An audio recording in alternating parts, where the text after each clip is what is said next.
Corona महामारी में कई लोगों ने अपनों को खोया है। हमारे देश में अब तक 3045 लाख लोग कोरोना महामारी से जान गंवा चुके हैं। ऐसे में एक बड़ा सवाल सामने ये आता है, जो आप में से बहुतों को नहीं मालूम होगा कि किसी व्यक्ति की मृत्यु होने के बाद उसके डॉक्यूमेंट्स जैसे पैन कार्ड, आधार कार्ड, वोटर आईडी कार्ड और पासपोर्ट का क्या करना होता है। तो चलिए आज हम आपको बताते हैं कि व्यक्ति की मृत्यु होने के बाद परिवार वालों को इन डॉक्यूमेंट्स का क्या करना चाहिए। सबसे पहले बात आधार कार्ड की।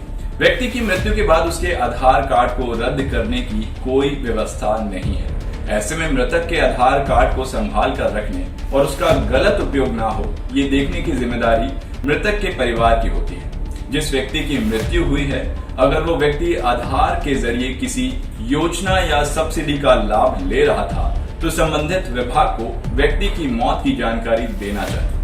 इससे उसका नाम उस योजना से हटा दिया जाएगा। क्या करें? कोई व्यक्ति एम आधार ऐप या यूडीआई वेबसाइट के माध्यम से मृतक व्यक्ति के आधार को लॉक कर सकता है। इससे मृत व्यक्ति के आधार नंबर के दुरुपयोग को रोकने में मदद मिलेगी। अब बात करते हैं पैन कार्ड की। परमानेंट अकाउंट नंबर या पैन कार्ड हमारे देश में एक बहुत ही जरूरी डॉक्यूमेंट है। इनकम टैक्स भरने के साथ ही बैंक और डीमैट अकाउंट खुलवाने जैसे कई कामों में पैन कार्ड की जरूरत पड़ती है। यह आपके खाते से लिंक होता है। ऐसे में किसी व्यक्ति की मृत्यु होने पर पैन कार्ड को बंद कराना जरूरी है, नहीं तो उसके पैन कार्ड का गलत इस्तेमाल किया जा सकता है। बता दें कि मृतक का पैन सरेंडर करना अनिवार्य नहीं है, यानी अगर मृतक का पैन सरेंडर नहीं किया गया है तो इसके लिए कोई जुर्माना नहीं है। क्या करें? यदि आपको लगता है कि बाद में किसी काम के लिए आपको किसी जरूरत पड़ सकती है, तो आप इसे अपने पास रख सकते हैं। वही अगर आपको लगता है कि इसकी कोई आवश्यकता नहीं है और कोई दूसरा व्यक्ति इसका दुरुपयोग कर सकता है, तो आप इसे सरेंडर कर सकते हैं। इसके लिए मृतक के परिवार को इनकम टैक्स डिपार्टमेंट में संपर्क कर पैन कार्ड को सरेंडर कर देना चाहिए। पैन कार्ड सरेंडर करने से पहले मृत के सभी खाते बंद करा देने चाहिए या उन्हें किसी दूसरे व्यक्ति के नाम पर ट्रांसफर करा देना चाहिए। अब बात वोटर आईडी कार्ड की।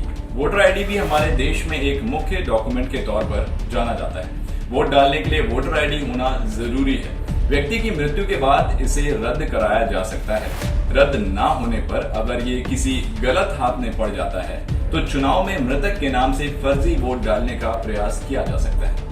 ऐसे में क्या करें? यदि आपके परिवार में किसी की मृत्यु हो गई है, तो परिवार का कोई सदस्य चुनाव कार्यालय में जाकर फॉर्म नंबर 7 को भरकर इसे रद्द करा सकता है। इसके लिए मृतक के मृत्यु प्रमाण पत्र की जरूरत होगी। आगे बढ़ते हैं, बात अब पासपोर्ट की करते हैं। आधार कार्ड की तरह ही व्यक्ति की मृत्यु होने पर पासपोर्ट को सरेंडर या रद्द करने का कोई प्रावधान नहीं। जब पासपोर्ट की समय सीमा समाप्त हो जाती है, तो ये डिफॉल्ट तौर पर अमान्य हो जाता है। ऐसे में क्या करें? इसे संभाल कर रखें ताकि ये किसी गलत हाथ में ना पड़े, ताकि कोई भी व्यक्ति इसका एड्रेस प्रूफ या अन्य किसी काम में दुरुपयोग ना कर सके। अगर ये डॉक्यूमेंट्स खो गए हैं या चोरी हो गए हैं, तो क्या कर सकते हैं? अगर ये डॉक्यूमेंट्स खो गए हैं या चोरी हो गए हैं, तो आप इसकी शिकायत नजदीकी थाना में भी कर सकते हैं। इससे डॉक्यूमेंट्स का गलत उपयोग होने से रोका जा सकेगा। और लास्ट में सबसे काम की बात, व्यक्ति की मृत्यु के बाद उसके आधार, पैन, वोटर आईडी और पासपोर्ट को संभालना परिवार की सबसे पहली जिम्मेदारी है। उम्मीद करते हैं आपको ये वीडियो इंफॉर्मेटिव लगी होगी। आप देख रहे थे न्यूज नाउ इंडिया। मेरा नाम है राहुल सिंह।